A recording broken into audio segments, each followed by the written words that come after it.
Kita masuk YouTube.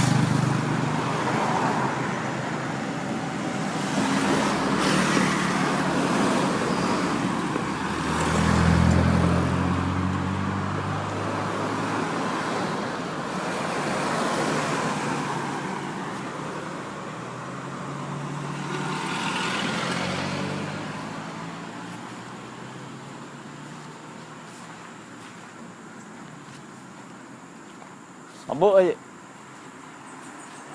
Mabuk ah?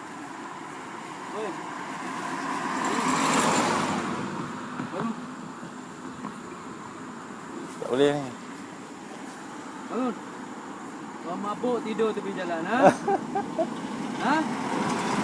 Kau mabuk tidur tepi jalan. Habis apa? Bukan apa?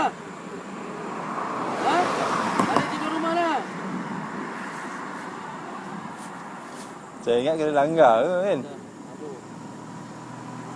Ha? Ha, nanti terbalik motor tu.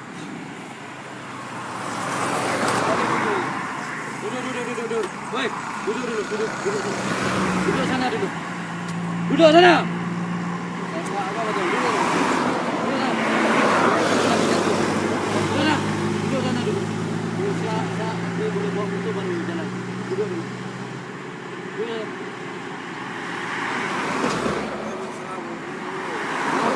Ha?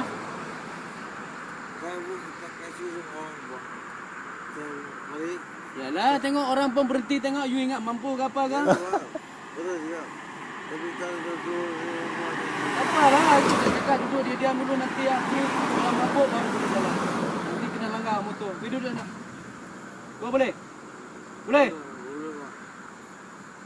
Susah sama orang saja. Tengok dia berhenti tengok. Tengok you. Saya ingat sudah out.